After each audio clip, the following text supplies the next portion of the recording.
se fait des cadeaux à Noël? Lorsque le Père Noël était un petit enfant, tout petit, et qu'il était dans sa maison, il n'avait jamais de cadeau. Ni sa maman qu'on appelait Maman Noël, ni son papa qu'on appelait Pépère Noël. Son papa qu'on appelait Jean-René. Jean-René, lui, il n'aimait pas faire des cadeaux aux enfants. Il trouvait que les enfants, ils étaient jamais assez gentils pour ça.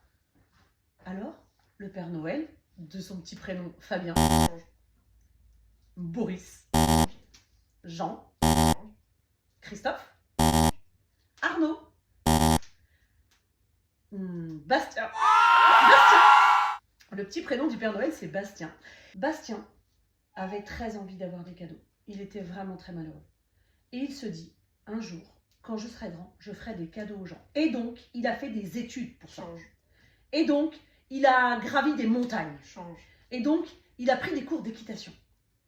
C'est à ce moment-là, en faisant ses cours d'équitation, qu'il se rendit compte du bonheur qu'il avait d'être avec des animaux.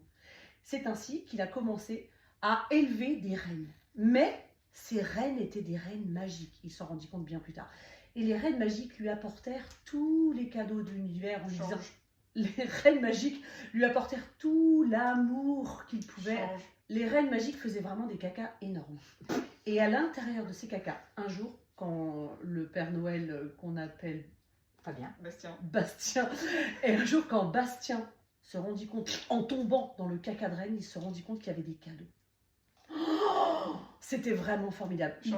C'était vraiment un truc de malade. C'était un truc de fou. C'était vraiment dégueulasse. C'était sale. C'était sale. Il ouvrit comme ça, il fait « Oh, des cadeaux. Mais c'est ça un cadeau, c'est sale !»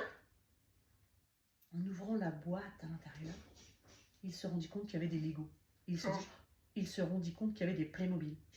Il se rendit compte qu'il y avait un arbre magique. Cet arbre magique, en grandissant, l'arbre magique offrit des cadeaux avec des prénoms. Lucas, Camille, Pauline, Christine, Marguerite. Et ces cadeaux, s'il disait la phrase magique « Envole-toi », Paracustana, s'il disait plus, les cadeaux s'envoyaient directement aux enfants. C'est ainsi qu'il s'installa au pôle Nord pour être loin de ses parents et tranquillement devenir le Père Noël.